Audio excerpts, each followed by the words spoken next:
Bismillahirrahmanirrahim. Assalamualaikum warahmatullahi wabarakatuh.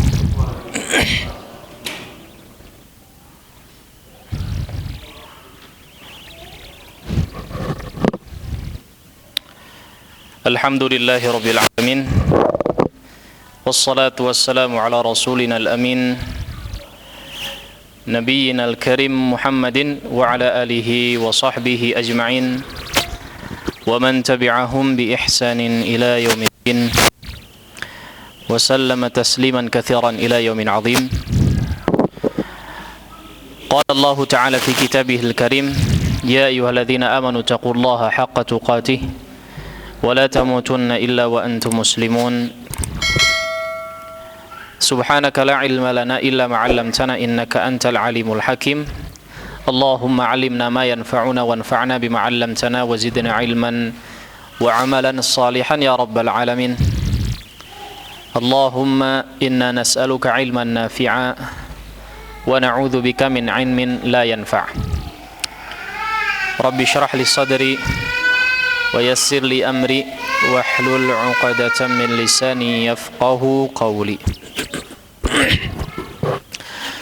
Alhamdulillah, kita bersyukur kepada Allah Subhanahu wa ta'ala yang telah memberikan segala karunia dan nikmat kepada kita semua, sehingga di kesempatan sore hari ini kita bisa berjumpa, bertatap muka, duduk bersama untuk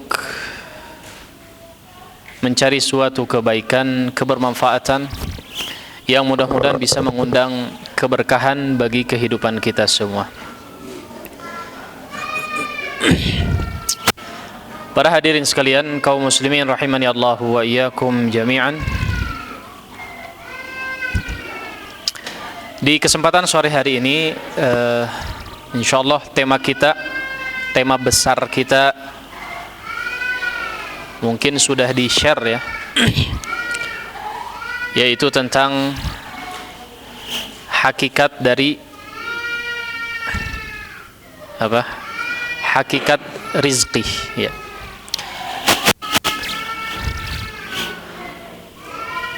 Kita ambil tema ini memang untuk hadiah. Nah, jadi siapkan catatan ya.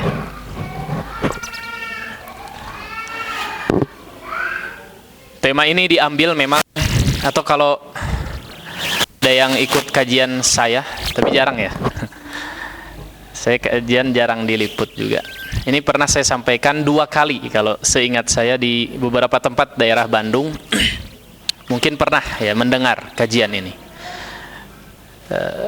Tapi bagi yang pernah, mudah-mudahan ini menjadi kebaikan yang diulang sehingga pahalanya pun bisa berlipat ya. Min babil murajaah ya, untuk murajaah sehingga semakin kuat dan menambah keimanan kita mudah-mudahan.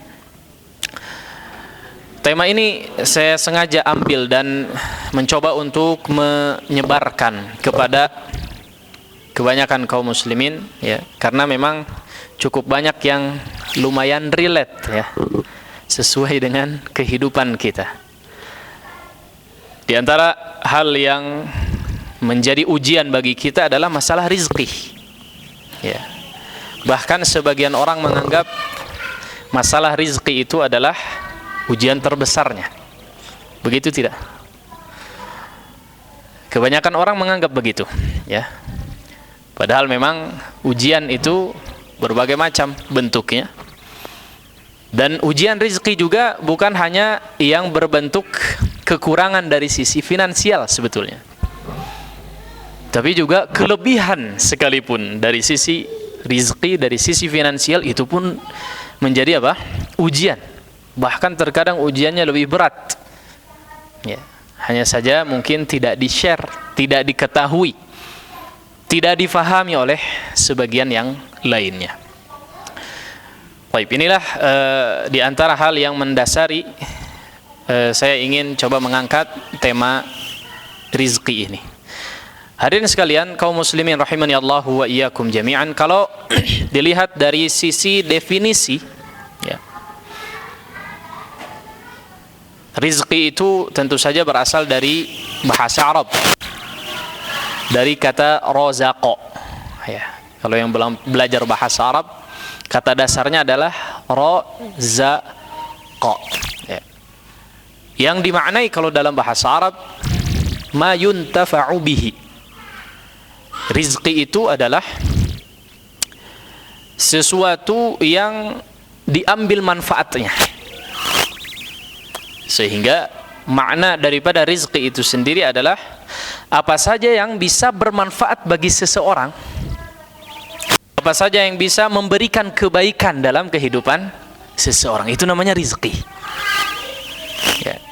Oleh karenanya rizki itu akhirnya tidak selalu berbentuk harta benda secara fisik, seperti uang mungkin, kendaraan, makanan, tempat tinggal atau semacamnya. Tidak hanya itu saja, tapi ternyata berarti kesehatan pun rizki, meski tidak berkaitan dengan harta tadi.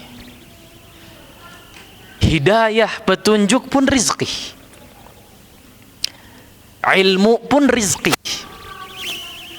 bahkan keimanan kita kepada Allah Subhanahu wa ta'ala itu juga merupakan rizki. Bahkan kalau dikatakan nih, sebagian ulama menyatakan, banyak sekali para ulama menyatakan bahwa seringkali nikmat atau rizki terbesar adalah apa? Rizki iman dan Islam. Ini adalah merupakan rizki terbesar. Ya. Dikatakan wa a'zamu ma yuntafa'u bihi huwa ad-dinul qawim wal 'aqidatu sahihatu salimah. Sesuatu yang paling bermanfaat bagi kehidupan manusia, khususnya seorang muslim, tentu saja kita berbicara konteksnya sebagai seorang muslim. Rizki yang paling bermanfaat, rizki yang paling besar, yang paling agung yang diberikan oleh Allah Subhanahu wa ta'ala kepada seorang manusia adalah keimanan, rizki iman, rizki hidayah, rizki berupa kita menjadi seorang muslim. Dikatakan tadi wa a'zamu ma yuntafa'u bihi huwa ad-dinul qawim.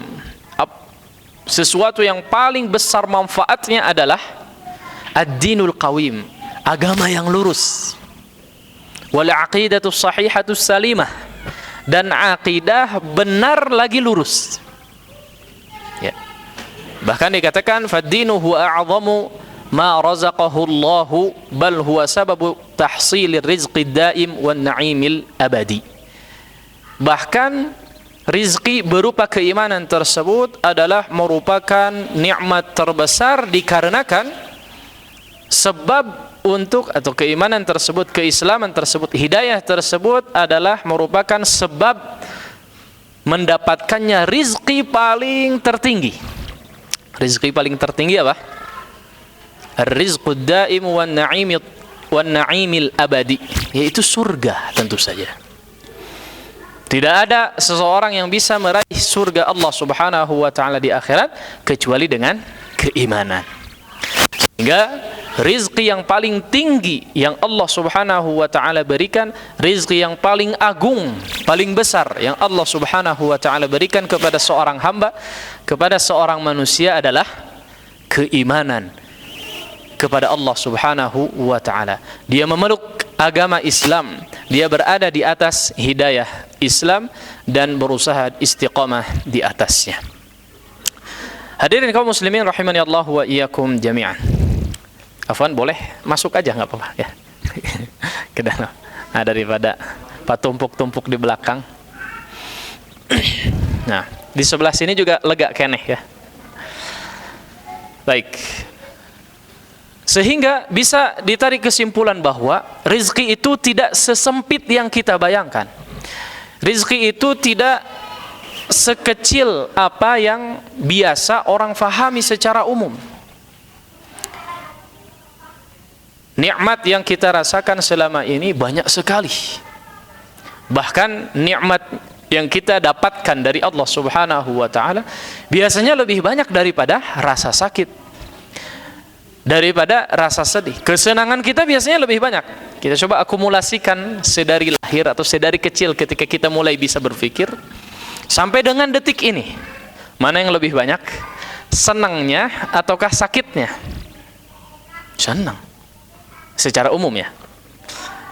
Nah inilah ya, maka sangat penting untuk memahami hal ini ya, sehingga kita bisa menjadi pribadi yang lebih bersyukur kepada Allah Subhanahu wa taala atas segala karunia yang telah diberikan kepada kita semua.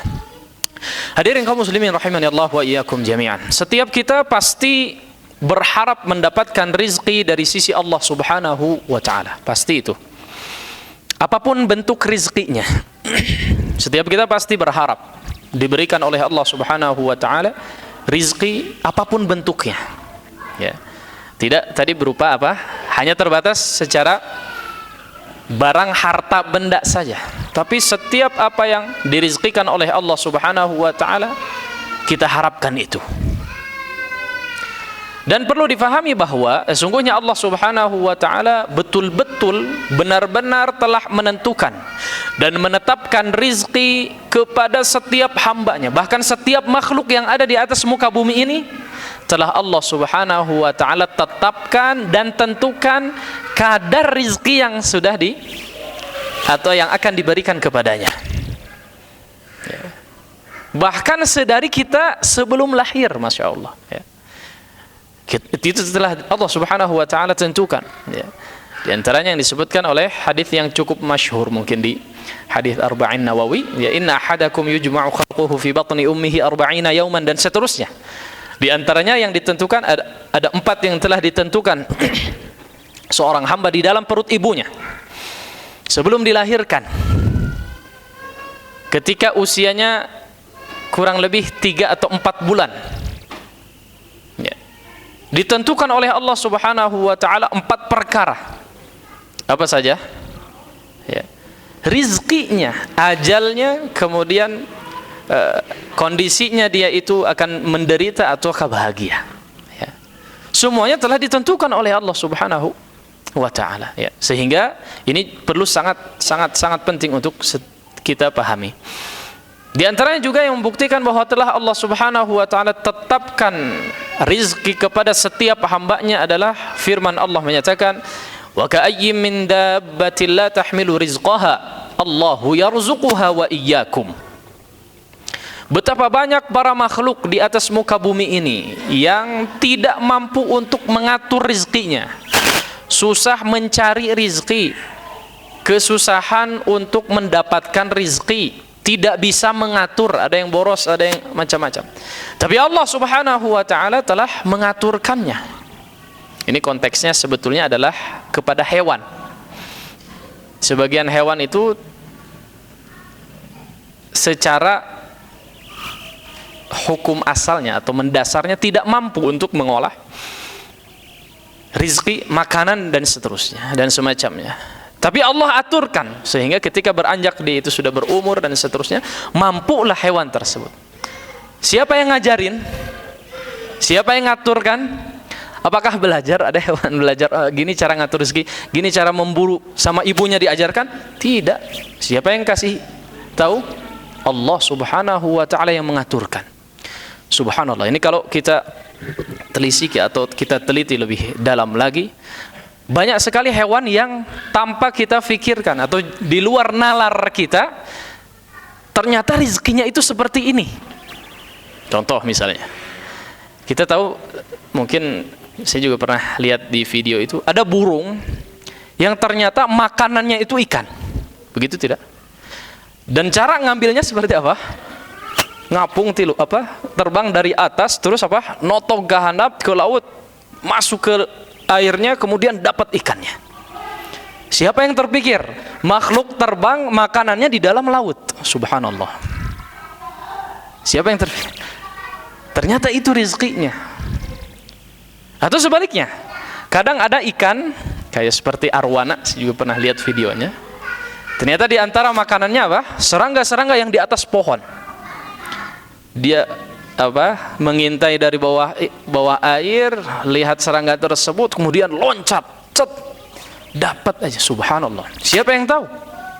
Siapa yang terpikirkan atas rizki tersebut? Siapa yang terpikirkan suatu makhluk yang tinggal atau hidup di dalam air makanannya di atas udara atau di atas pohon. Nggak terfikir. Siapa yang atur? Allah Subhanahu wa ta'ala. Subhanallah. Dalam ayat yang lainnya disebutkan juga, wa ma min dabbatin fil ardi illa 'ala Allahi rizquha wa ya'lamu mustaqarraha wa mustawda'aha. Kata Allah, dan betapa banyak hewan melata di atas muka bumi ini, illa 'ala Allahi rizquha, seluruh rizkinya Allah Subhanahu wa ta'ala lah yang mengatur, wa ya'lamu mustaqarraha wa mustawda'aha, dan Allah Maha mengetahui tempat tinggalnya dan tempat penyimpanan rizki-rizki tersebut. Rasul alaihi salatu wasallam pernah menyatakan dalam sebuah sabdanya, riwayat Baihaqi, Nabi alaihi salatu wasallam menyatakan dalam penggalan hadisnya, fa inna nafsan lan tamuta hatta tastawfiya rizqaha. Sesungguhnya suatu jiwa, suatu makhluk yang memiliki nyawa, dia tidak akan Allah matikan, tidak akan Allah wafatkan sebelum disempurnakan jatah rizkinya. Subhanallah. Ya. Hadirin sekalian kaum muslimin rahimani Allah wa iyyakum jami'an, dari beberapa ayat dan juga hadis yang tadi kita sampaikan, di antara kesimpulannya adalah bahwa, catat baik-baik, bahwa Allah Subhanahu wa ta'ala tidak hanya telah tentukan rizki pada hambanya untuk setiap hambanya, namun juga ternyata Allah Subhanahu wa ta'ala telah mengatur dan menjamin sesuai dengan kadarnya rizki bagi para hambanya tersebut. Dan tidak hanya manusia, bahkan seluruh apa? Seluruh makhluk yang ada di atas muka bumi ini telah Allah Subhanahu wa ta'ala jamin rizkinya. Hadirin kaum muslimin rahimani Allah wa iyyakum jami'an. Ini poin pertama ya, yang mungkin perlu kita untuk fahami adalah bahwa Allah Subhanahu wa ta'ala telah aturkan rizki untuk kita semua, telah Allah aturkan jatahnya seberapa Allah Subhanahu wa ta'ala telah tetapkan.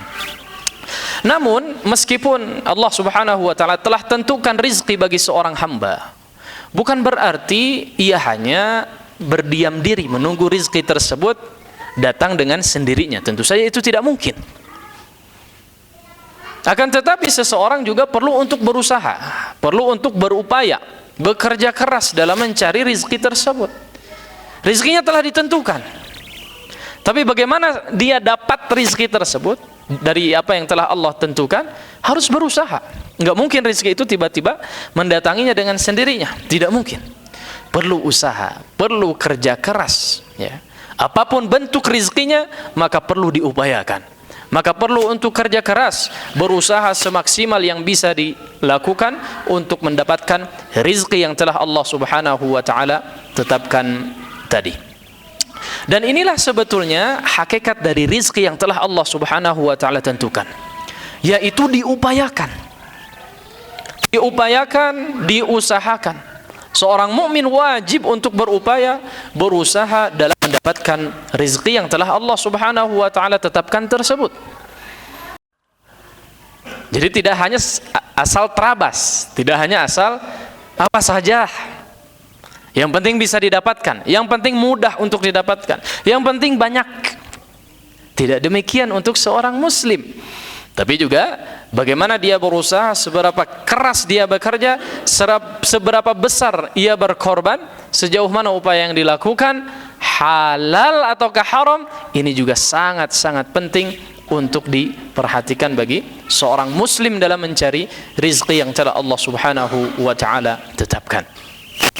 Memang Allah Subhanahu wa ta'ala sebetulnya bukan melihat kepada hasil dari apa yang kita usahakan, tapi seberapa besar kerja keras kita, seberapa tinggi upaya yang dilakukan untuk mendapatkan apa yang dia inginkan berupa rezeki tadi. Itulah yang Allah Subhanahu wa ta'ala lihat, usahanya yang dilihat.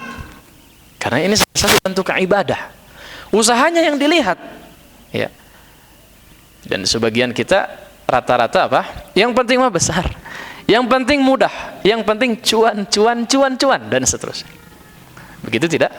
Tanpa memperhatikan apa yang dilakukan, yang diupayakan seperti apa. Batasan-batasan syariat tidak diperdulikan. Subhanallah. Ini harus betul-betul hati-hati bagi seorang mukmin. Karena Allah Subhanahu wa ta'ala ya, yang perlu dilakukan oleh seorang mukmin, Coba lihat apa yang dilakukan diridhoi oleh Allah, tidak melanggar batasan syariat ataukah tidak. Ini yang paling penting bagi seorang mukmin. Itulah diantara makna sabda Nabi alaihi salatu wassalam, beliau menyatakan innallaha la yanzuru ila suwarikum wala ila ajsamikum wala ila amwalikum. Sesungguhnya Allah Subhanahu wa taala tidak melihat kepada apa? Tampang-tampang kalian. Tidak juga melihat kepada amwalikum, tidak juga melihat kepada harta benda yang kalian miliki. Enggak. Allah tidak terlalu peduli tampang kita kasep, sangat kasep atau tidak terlalu kasep, gelis pisan atau tidak terlalu gelis. Tidak terlalu peduli dengan hal tersebut. Atau kaya, sangat kaya atau tidak terlalu kaya, Allah tidak terlalu melihat kepada hal tersebut. Apa yang Allah lihat? Lanjutan hadisnya Nabi alaihi salatu wasallam menyatakan, "Walakinnallah yanzuru ila qulubikum wa a'malikum." Akan tetapi Allah Subhanahu wa taala lebih melihat kepada hati-hati kita dan juga amal perbuatan yang dilakukan oleh kita semua. Itu yang Allah Subhanahu wa taala lihat. Yang lebih Allah lihat bukan hasil banyak-banyakan harta, banyak-banyakan rumah, banyak-banyakan kendaraan, pak kasep-kasep, pak gelis-gelis dan seterusnya. Bukan yang itu yang dilihat oleh Allah. Yang Allah lihat tadi apa? Walakinnallaha yanzuru ila qulubikum, kepada hati. Seberapa ikhlas ketika kita bekerja. Kan bekerja itu ibadah, ya tidak? Ada upaya untuk menafkahi anak istri, keluarga dan seterusnya. Berusaha untuk menafkahi diri sendiri juga, mungkin agar supaya ibadah semakin kuat, bisa umroh, bisa haji dan seterusnya. Ini juga bentuk ibadah. Ikhlas tidak? Ataukah menggerutu terus? Ataukah sudah jadi bawahan gibahin bosnya terus? Gaji itu naik udah 2 tahun saya di sini misalnya. Atau pas siku-siku ketika apa? Dengan karyawan yang lain dan seterusnya. Walakinnallaha yanzuru ila qulubikum. Seberapa ikhlas? Wa a'malikum, dan juga apa yang dilihat oleh Allah Subhanahu wa taala adalah apa yang dilakukan. Menabrak perkara yang haram ataukah tidak? Diridhoi oleh Allah ataukah dimurkai dan seterusnya. Ini yang lebih Allah Subhanahu wa taala lihat, ya. Jadi dari hadis ini bisa disimpulkan bahwa sesungguhnya Allah Subhanahu wa taala lebih melihat kepada upaya seseorang dalam mencari rizki daripada hasil yang didapatkan oleh seorang hamba. Apakah ikhlas yang dilakukan, apakah halal, diridhoi atau oleh Allah Subhanahu wa taala ataukah tidak? Ini yang jauh lebih penting dari hanya sekedar melihat hasil pekerjaan yang dilakukan. Karena tentu saja tadi kita sudah singgung ya sedikit, rizki yang telah Allah Subhanahu wa taala telah tetapkan, betul-betul telah Allah perhitungkan, telah Allah Subhanahu wa taala tentukan kadarnya. Seberapa banyak si fulan mendapatkan rizki. Takaran untuk si fulan sekian, takaran untuk si fulan sekian. Tugas kita hanya lakukan sekeras mungkin atau sebaik mungkin, kemudian perhatikan apa yang menjadi batasan-batasan syariat, hati kita seperti apa, ikhlas ataukah tidak. Itulah yang perlu atau yang paling penting diperhatikan oleh seorang hamba. Dan memang Rasulullah alaihi salatu wasallam atau agama Islam secara umum sangat-sangat menghargai orang yang bekerja keras. Agama Islam sangat menghargai orang yang bekerja keras dalam mencari rezeki secara khusus. Itulah mengapa Nabi alaihi salatu wasallam menyatakan dalam sebuah riwayatnya, hadis muttafaqun alaih, kata Nabi alaihi salatu wassalam, la ayyahtathiba ahadukum huzmatan ala dhahrihi khairan min ayyas'ala an-nasa fayu'tiyahu aw yamna'ah. Kata Nabi alaihi salatu wassalam, sesungguhnya salah satu di antara kalian memikul kayu bakar untuk kemudian dijual, di atas punggungnya dia pikul, sungguh ia jauh lebih mulia daripada seseorang yang suka minta-minta kepada orang lain, baik ia diberi ataupun tidak. Orang yang jual kayu bakar ya, yang maksudnya adalah pekerjaannya tidak seberapa, tapi usahanya besar, usaha yang dilakukan betul-betul keras, betul-betul kerja keras dan maksimal, kemudian halal, itu jauh lebih dihargai, jauh lebih mulia daripada orang yang hidupnya hasil dari minta-minta. Baik diberi ataupun tidak. Kalau diberi sedikit lebih mending ya. Ini udah minta-minta enggak dikasih, dicap atau dianggap oleh agama atau Nabi SAW, dia tidak lebih mulia daripada orang-orang yang bekerja keras meskipun pekerjaannya tidak seberapa. Dan memang dikatakan, Nabi juga menjelaskan dalam riwayat yang lainnya, ma akala ahadun ta'aman qatta khairan min ayyakula min amali yadihi, rawahul Bukhari. Kata Nabi SAW, sesungguhnya makanan terbaik yang dikonsumsi bagi seseorang adalah makanan yang dihasilkan dari pekerjaan tangannya sendiri.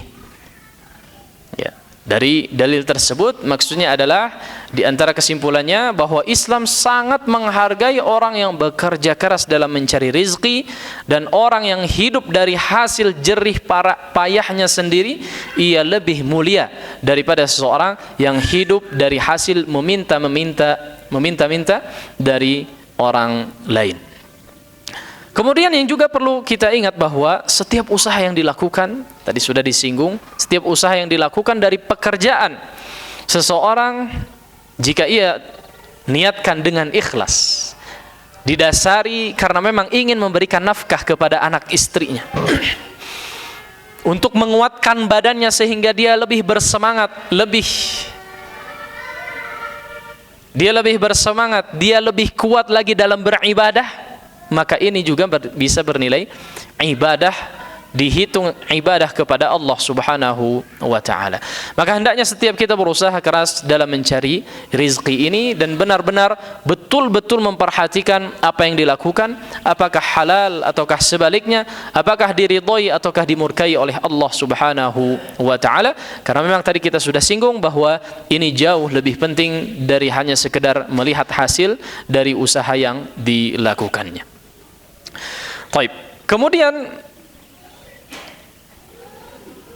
bekerja kerasnya seseorang dalam mencari rizki ini adalah salah satu bentuk tawakal kepada Allah Subhanahu wa ta'ala. Karena memang dari makna tawakal secara umum itu adalah berserah diri sepenuh hatinya. Seorang hamba berserah diri sepenuh hatinya kepada Allah Subhanahu wa ta'ala setelah ia melakukan usaha yang maksimal apapun hasil yang ia dapatkan. Ini namanya tawakal. Saya ulangi, nanti jadi pertanyaan ya. Tawakal itu adalah dalam urusan apapun, termasuk dalam urusan rizki. Dalam urusan apapun, tawakal itu adalah berserah dirinya seorang hamba sepenuh hati kepada Allah Subhanahu wa ta'ala setelah melakukan usaha yang maksimal apapun hasil dari upayanya tersebut. Faham? Ini namanya tawakal, ya. Contoh seperti misalnya, contoh tawakal yang salah. Saya parkir motor di pinggir jalan, tadi kunci, tidak dirantai, tidak. Kuncinya di situ, STNK-nya di situ. Mau ke minimarket misalnya, Pak itu kunci STNK-nya taruh situ. Saya mah tawakal. Ini mah bukan tawakal namanya. Itu memasihan rizki kepada yang suka maok ya. Tapi tawakal apa? Berserah diri kepada Allah setelah apa? Usaha yang maksimal ya. Kalau tawakal, dia parkir motor, kuncinya cabut, STNK-nya tentu saja dipesakan, dikunci setang, kalau perlu dirantai kalau memang situasi atau kondisi di tempat tersebut tidak terlalu kondusif, harus berdobel-dobel misalnya. Itu namanya tawakal. Ya. Bisa dicontohkan dengan yang lainnya. Yang penting faham ya, apa yang dimaksud dengan tawakal adalah berserah diri sepenuh hati kepada Allah Subhanahu wa ta'ala setelah melakukan upaya yang maksimal apapun hasil yang ia dapatkan. Itulah apa yang dilakukan atau yang diilustrasikan ya oleh Nabi SAW, diibaratkan tawakalnya seseorang dalam mencari rizki seperti halnya seekor burung. Kata Nabi SAW dalam hadis yang hasan riwayat Tirmidzi, Nabi menyatakan, "Lau annakum tatawakkaluna 'ala Allahi haqqa tawakkulih, la razaqakum kama yarzuqut tayr." Jika seandainya kalian benar-benar bertawakal kepada Allah dengan sebenar-benarnya tawakal, la razaqakum kama yarzuqut tayr, maka niscaya Allah pasti akan memberikan rizkinya sebagaimana Allah berikan rizki kepada seekor burung. Seperti apa seekor burung diberikan rizki oleh Allah Subhanahu wa taala? Taghdu khimasan wa taruhu bitanan. Kata Nabi alaihissalatu wassalam, burung tersebut keluar dari sarangnya di pagi hari dalam kondisi perut kosong. Kemudian dia kembali di sore hari dalam kondisi perut terisi penuh. Gadag, kerja, gerak, jangan mager, itu maksudnya, ya.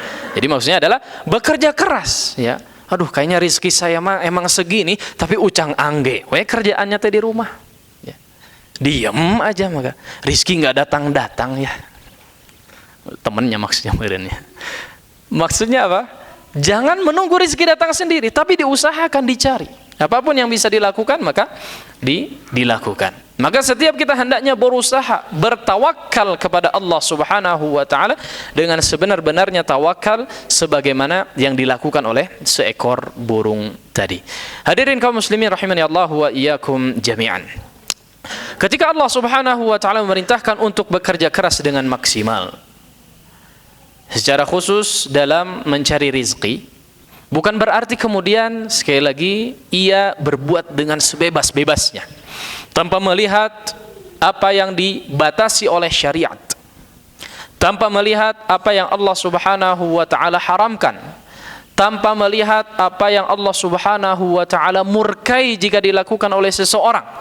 Maka hendaknya seseorang betul-betul berhati-hati dengan makanan haram ataupun minuman haram ataupun pakaian yang digunakan dalam tubuh dirinya, karena Nabi alaihissalatu wassalam mengancam dengan amat sangat keras dalam masalah rizki, makanan, minuman atau pakaian yang digunakan oleh seseorang.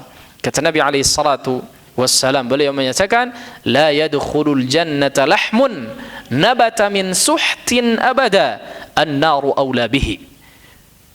Tidak akan masuk surga selama-lamanya suatu daging yang tumbuh dari sesuatu yang haram. Nerakalah tempat yang paling pantas bagi daging tersebut. Jadi ini harus betul-betul berhati-hati, betul-betul selektif dalam mencari rizki, betul-betul melihat apa yang sedang dilakukan, dicari tahu. Sebagian orang ini malah tidak mau belajar, khawatir dia tahu ternyata apa yang dilakukan diharamkan oleh Allah Subhanahu wa taala. Ini harus betul-betul hati-hati seorang mukmin. Rasulullah SAW juga bersabda dalam riwayat yang lainnya, riwayat Hakim dan yang lainnya, Nabi SAW menyatakan, ayuhan nas, inna ahadakum la yamuta hatta yastakmila rizqahu, fala tastabti'ur rizqa, ittaqullaha ayuhan nas, wa ajmilu fi talab, khudhu ma halla, wa da'u ma haruma. Wahai segenap manusia, sesungguhnya kalian tidak akan mati sampai sempurna jatah rizkinya. Oleh karenanya janganlah kalian merasa rizki kalian itu terhambat. Dan bertakwalah kepada Allah, wahai segenap manusia, dan carilah rizki dengan cara yang terbaik. Ambil sesuatu yang dihalalkan oleh Allah dan jauhi perkara yang diharamkan oleh Allah Subhanahu wa ta'ala. Dan ingat, di antara hal yang perlu betul-betul diperhatikan adalah makanan haram bukan hanya daging babi, punten. Bukan hanya daging gogog saja. Bukan hanya daging tikus saja. Tapi daging sapi, daging ayam sekalipun bisa menjadi haram. Kapan? Ketika ia beli dengan menggunakan harta hasil korupsi misalnya. Minuman haram bukan hanya khamar. Secangkir kopi, segelas susu, teh, air putih sekalipun bisa menjadi haram ketika ia dapatkan misalnya dari hasil kolusi.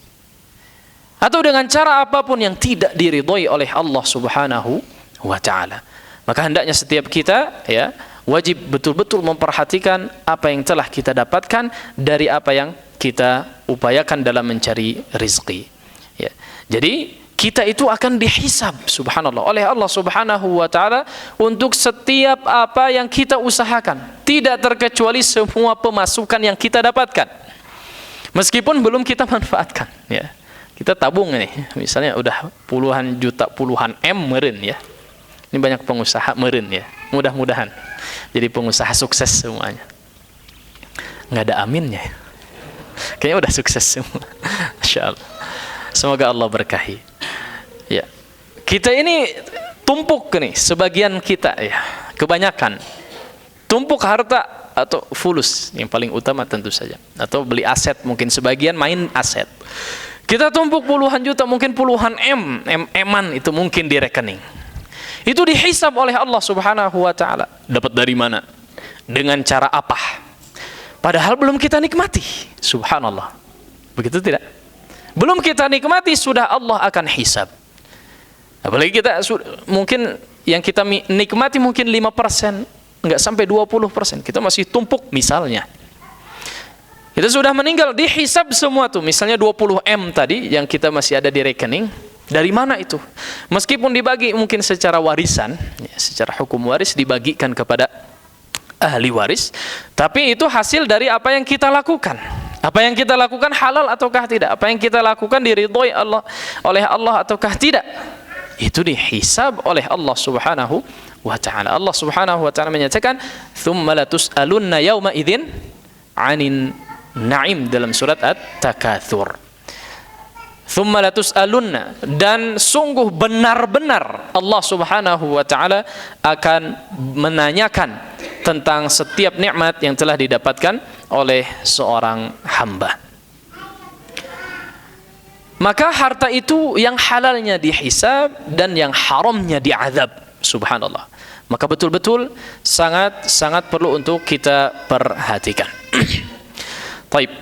Hadirin kaum muslimin rahimani Allahu wa iyyakum jami'an. Jadi ada fakta yang sangat menarik tadi ya. Kita sampaikan bahwa sesungguhnya hakikat rizki kita itu sebetulnya hanya apa yang telah kita manfaatkan. Apa yang kita simpan, apa yang kita kumpulkan tadi belum bermanfaat untuk kita. Iya tidak? Karena tadi kalau disebut sebagai rizki, disebut sebagai rizki itu apa tadi? Masih ingat nggak definisinya? Dicatat tidak? Apa yang bermanfaat bagi seseorang. Yang kita tumpuk bermanfaat nggak? Suatu saat mungkin. Itu pun baru mungkin. Belum tentu. Iya tidak? Jadi rizki, hakikat rizki. Nah, ini inti pembahasan kita adalah hadis yang akan kita sebutkan berikut ini. Hakikat dari rizki adalah apa yang kita, atau apa yang disebutkan oleh Nabi alaihi salatu wassalam dalam sabdanya, riwayat Ahmad, Muslim dan yang lainnya.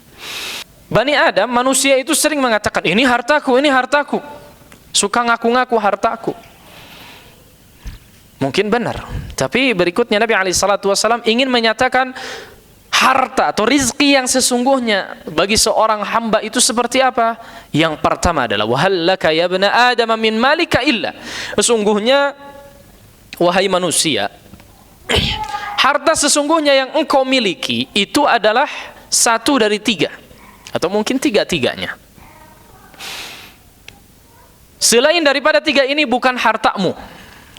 Nah, ya, istilahnya begitu. Yang pertama adalah illa ma akalta fa afnaita, apa yang telah engkau makan kemudian engkau buang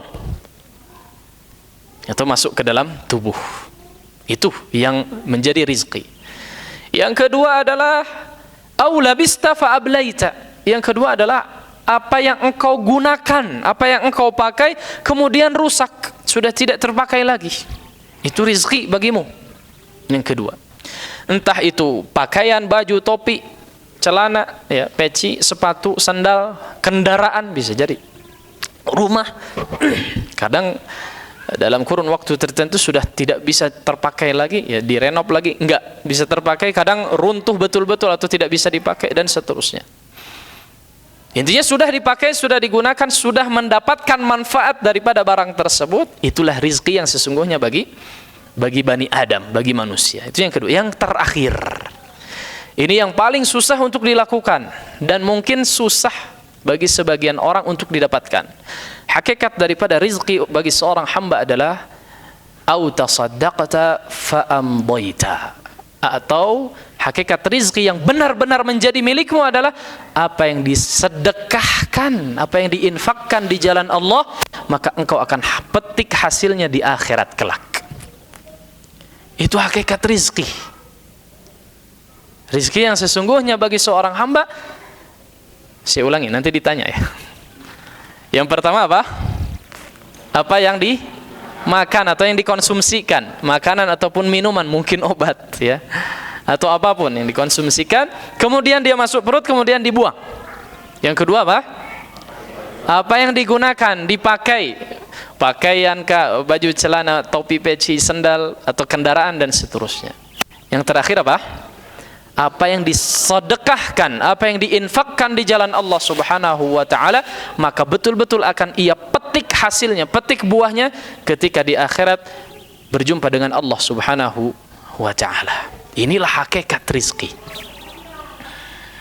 Jadi apa yang, misalnya Bapak di rekening ada berapa M, Pak? 3 M ya? 5.550.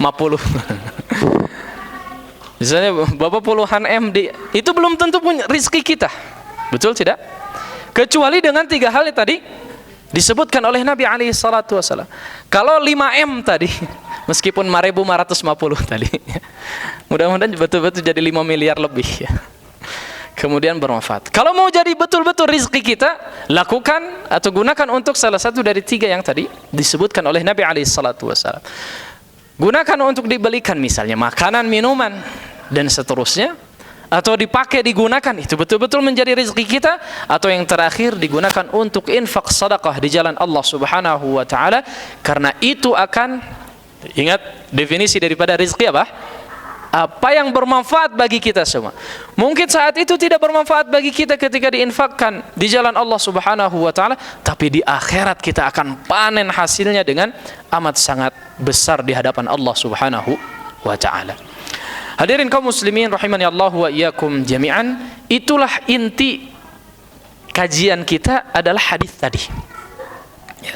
Hakikat daripada rizki adalah 3 poin yang tadi kita sebutkan. Maka bagi siapa saja yang betul-betul ingin mendapatkan rizki, yang betul-betul berusaha keras, bekerja keras, banting tulang, keras keringat, mungkin nangis darah sebagian, betul-betul ingin mendapatkan rizki, betul-betul diklaim rizki tersebut adalah milik kita, ya, realisasikanlah menjadi salah satu dari 3 yang disebutkan oleh Nabi alaihi salatu wassalam.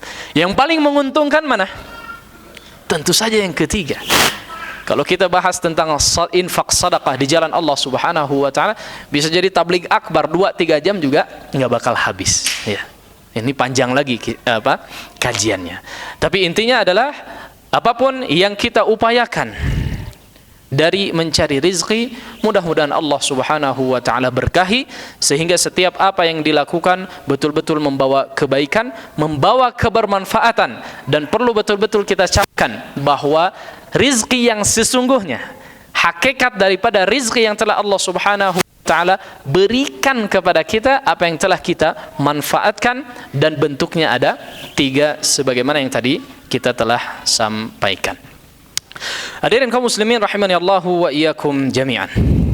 Sampai jam 5 Ustaz ya? Baik. Masih ada waktu ya? Baik. Terakhir.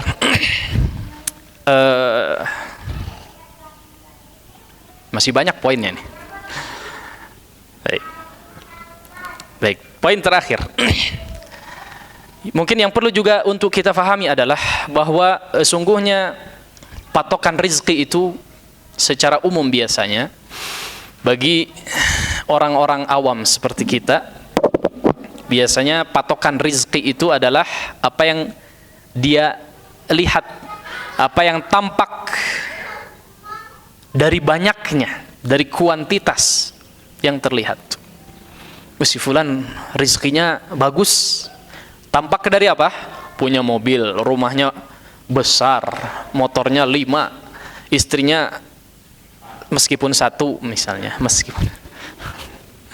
atau istrinya berapa, terlihat dari kuantitasnya, ya. Tapi hakikat daripada rizki yang juga perlu sangat-sangat penting untuk kita fahami adalah sesungguhnya patokan rizki itu bukan pada nominal ataupun jumlah yang dimiliki oleh seseorang. Tapi sangat penting juga bagi seseorang untuk memahami rizki dari sisi keberkahannya. Dari mana kita tahu rizki tersebut berkah ataukah tidak? Betapa banyak orang yang sedikit hartanya, kita tidak sedang bicara rizki ya, oke, konteksnya rizki, tapi harta. Betapa banyak orang, karena seringkali keumuman manusia itu ketika berbicara rizki apa? Harta lagi, harta benda. Begitu tidak? Nah, makanya banyak yang relate ini ya. Baik. Jadi kita sampaikan bahwa rizki itu jauh lebih penting untuk kita lihat dari sisi keberkahannya. Dari mana kita tahu betapa banyak orang yang Allah Subhanahu wa taala berikan rizki sedikit mungkin, pas-pasan, bahkan mungkin seringkali kekurangan. Ketika butuh apa-apa, aduh nggak punya. Banyak yang sakit keras, aduh buat berobat nggak punya, dan seterusnya. Banyak orang yang hidupnya itu sangat terbatas, bukan hanya berkecukupan, tapi kekurangan bahkan. Namun dia masih bisa tertawa lepas, hidupnya tenang, sehat, bisa ibadah salat wajib 5 waktu di masjid, berjamaah di awal waktu, bahkan dengan hartanya yang sedikit tersebut, bahkan setiap Jumat masih masukin kenceleng 5.000, 2.000 minimal masih masukin itu. Kenceleng lewat nggak pernah cuek. Lagi ada banyak 10.000, alhamdulillah itu buat orang yang agak susah-susah. Dia masih bisa berinfak sedekah di jalan Allah Subhanahu wa taala. Bahkan terkadang membantu orang lain nggak sungkan-sungkan. Padahal tadi apa? Hartanya terbatas. Bahkan kekurangan. Dia masih berbakti kepada kedua orang tuanya. Tidurnya kalau malam pules, nyenyak, luar biasa. Membuatnya masih bisa istiqamah di atas ketaatan kepada Allah Subhanahu wa ta'ala. Ini harta yang mudah-mudahan diberkahi oleh Allah Subhanahu wa ta'ala. Karena dengan hartanya yang sedikit yang Allah berikan, dan telah Allah tetapkan memang segitu bagiannya, tapi dia masih bisa istiqamah, masih bisa beribadah di atas ketaatan kepada Allah Subhanahu wa ta'ala. Ini menunjukkan hartanya diberkahi. Kalau usahanya memang halal ya, diberkahi oleh Allah Subhanahu wa ta'ala. Dengan hartanya yang sedikit dia masih bisa berbakti kepada kedua orang tuanya, bahkan membantu orang lain tanpa sungkan, tanpa ragu, tanpa diminta, membantu orang lain. Ini harta yang berkah, nggak sungkan. Padahal dia lagi seret, lihat di dompet, aduh tinggal 20.000 ya. Ada si misalnya tetangganya lagi sakit kelihatan, dibeliin obat tuh 20.000-nya. Panadol mah dibeliin nggak apa-apa. Padahal tipis, karena nggak punya duit, tahu. Itu harta yang diberkahi oleh Allah Subhanahu wa ta'ala, menjadikannya tetap istiqamah di atas ketaatan kepada Allah Subhanahu wa ta'ala. Ada lagi kondisi yang lain. Betapa banyak orang yang Allah Subhanahu wa ta'ala dilimpah ruahkan hartanya, digelontorkan oleh Allah Subhanahu wa ta'ala dari sisi finansialnya, namun hatinya nggak pernah tenang. Banyak gelisahnya. Tidur malam mungkin cuma 2-3 jam, harus mikirkan banyak hal, harus konsumsi obat-obatan, makanan itu terbatas, ini nggak boleh, ini nggak boleh, ini terbatas. Padahal asetnya di mana-mana. Kalau tadi bapak rekeningnya MM-an, si fulan yang satu ini T-an udah. Masya Allah. Amin. Miliar maksudnya. Tapi ada fulan tadi, asetnya di mana-mana, hartanya melimpah luar biasa. Tapi tadi kadang lupa untuk menikmati hidupnya, kadang. Dengan hartanya yang banyak, dia semakin sedikit orang-orang yang mengenalnya. Dia batasi dirinya untuk mengenal si fulan. Nggak kenal orang miskin, nggak kenal. Nggak kenal anak yatim, nggak kenal sama sekali. Nggak mau bantu sama sekali. Putus hubungan dengan orang tua. Anak-anaknya nggak peduli. Subhanallah. Salat 5 waktu, Allahu a'lam berapa tahun yang lalu dilakukan. Salatnya cuma 2 kali setahun. Apa saja? Hah? Idul Fitri, Idul Adha. Itu pun Idul Fitri kalau malamnya nggak takbiran tuh. Bablas subuhnya terus tidur, bangun jam 10. Hartanya yang banyak, yang melimpah tadi tidak membuatnya bertakwa, tidak membuatnya taat terhadap syariat. Ini harta yang tidak diberkahi oleh Allah Subhanahu wa taala. Wal'iyadu billah. Jadi di antara kesimpulannya adalah, ya, berkata Imam Ibnu Qayyim, ya, kalau tidak salah dalam saya lupa kitabnya, ya, suatu musibah yang mendekatkan diri kita kepada Allah Subhanahu wa taala jauh lebih baik daripada suatu nikmat yang membuat kita jauh dari Allah. Sehingga kalau kita kaitkan dengan masalah rizki, kemiskinan yang membuat kita masih istiqamah di atas ketaatan kepada Allah Subhanahu wa taala, demi Allah jauh lebih baik daripada harta yang melimpah ruah namun kita durhaka, banyak pelanggaran syariat yang dilakukan dalam kehidupan kita. Akan tetapi tentu saja yang paling indah menurut kita apa? Bisa ditebak tidak? Bisa ditebak ya, kondisi ketiga. Itu yang diharapkan semuanya. Apa? Harta dilimpah ruahkan oleh Allah Subhanahu wa taala kepada kita semua. Kemudian apa? Menggunakan harta atau rizki yang Allah berikan tersebut digunakan untuk berbakti kepada kedua orang tua, berinfak sedekah, memberikan donasi kepada lembaga dakwah, lembaga sosial, lembaga pendidikan dan seterusnya. Hartanya yang melimpah tersebut digunakan untuk membantu orang lain. Semakin dekatlah ia kepada kedua orang tuanya, seluruh kerabatnya dibantu oleh dia, dinaungi anak yatim, fakir miskin, apalagi janda. Biasanya begitu. Hartanya yang melimpah tersebut membuat dia semakin bertakwa, semakin taat kepada Allah Subhanahu wa taala. Maka inilah di antara apa yang dimaksudkan dalam hadis Nabi alaihi salatu wassalam. Beliau menyatakan, kullu mri'in fi dhilli sadaqatihi yaumal qiyamah.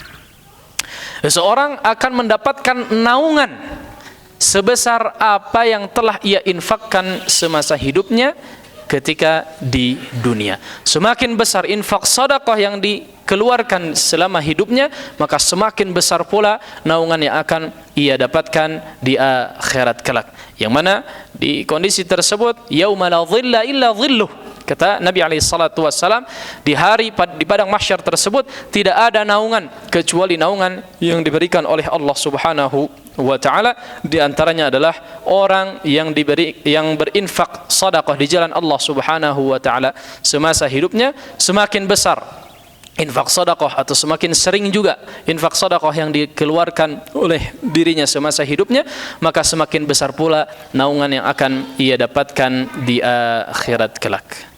Hadirin kaum muslimin rahimani Allahu wa iyyakum jami'an. Ini saja mungkin materi yang bisa disampaikan di kesempatan sore hari ini. Mudah-mudahan betul-betul bisa difahami dengan baik, dan yang paling penting adalah mudah-mudahan bisa dipraktekkan oleh kita semua dalam kehidupan sehari-hari. Wassallallahu ala nabiyina Muhammadin wa ala alihi wa sahbihi wasallam. Jika ada pertanyaan yang ingin diajukan terkait apa yang disampaikan, dipersilahkan. Nah, langsung kuis saja nih. Nah, jangan susah-susah ya. Assalamualaikum. Tadi disampaikan bahwa makhluk itu jangan difokuskan sampai luas rumah. Lalu bagaimana cara kita mengetahui atau kalau kita ada kata kita bahwa kita sudah mau mendekati makhluk Nabi. Jadi misalkan per hari ini antum sudah cukup nih harta antum hari ini datanya sekian, jangan ada per hari. Misalnya kalau kita kan merasa bahwa maksimal kita sendiri kita sendiri tidak bisa menilainya atau mungkin malah orang lain yang menilai bahwa itu masih bisa nih berusaha lebih lagi sebenarnya gitu. Ya, barakallahu fikum. Syukran atas pertanyaannya. Apakah seseorang, saya simpulkan ya, coba pertanyaan. Apakah seseorang bisa mengetahui kadar rezeki per harinya seberapa banyak? Sependek pengetahuan saya, enggak bisa.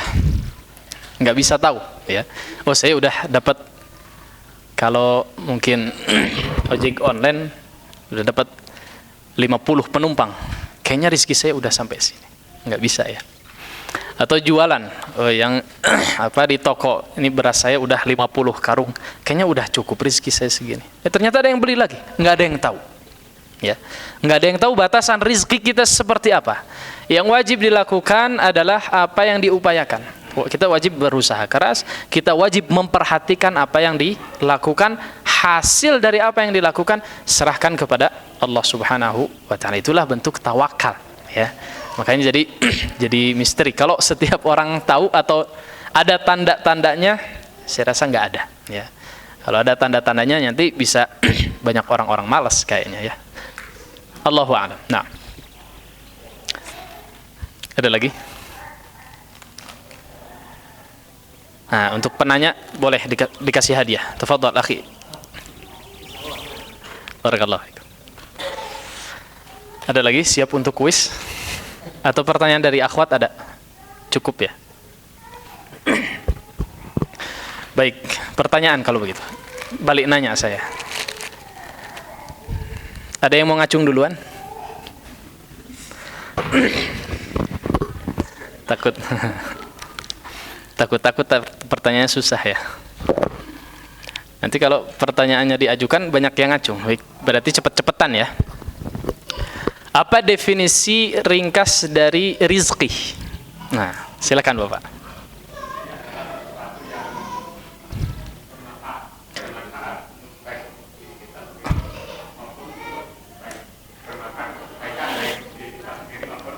Baik, ya sesuatu yang bisa diambil kebaikannya atau kebermanfaatannya. Barakallahu fikum. Tafadhal Bapak.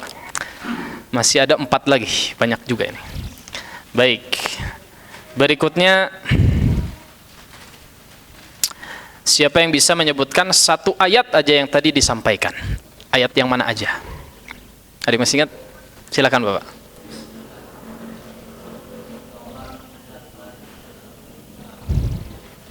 Wa ma min dabbatin fil ardi illa 'ala Allahi rizquha. Surat apa, Pak? Sudah betul. Surat Hud ya. Ayat ke-6. Tafadhal. Barakallahu fikum. Jazakallahu khair.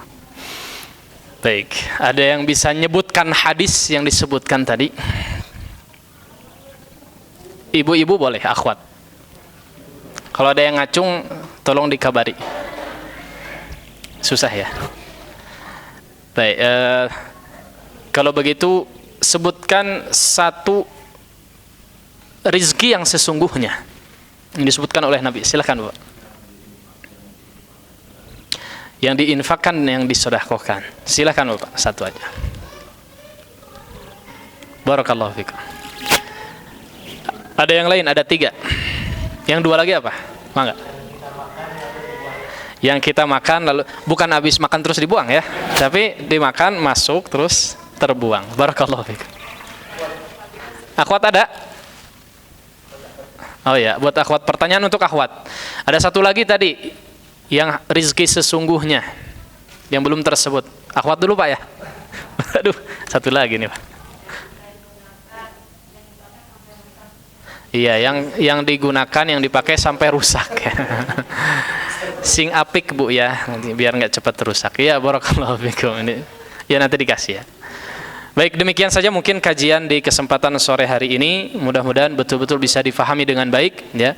Kemudian bisa kita realisasikan di dalam kehidupan sehari-hari kita.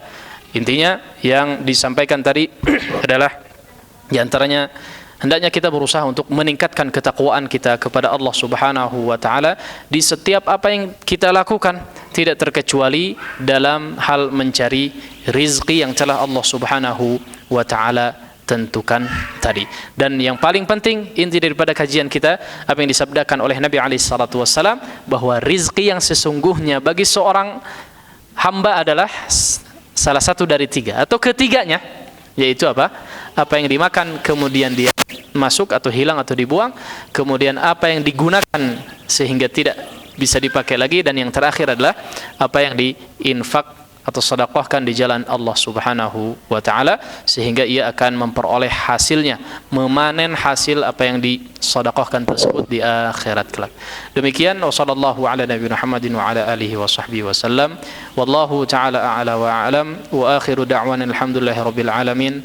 Subhanakallah bihamdik, asyhadu an la ilaha illa anta astaghfiruka wa atubu ilaik. Wassalamualaikum warahmatullahi wabarakatuh.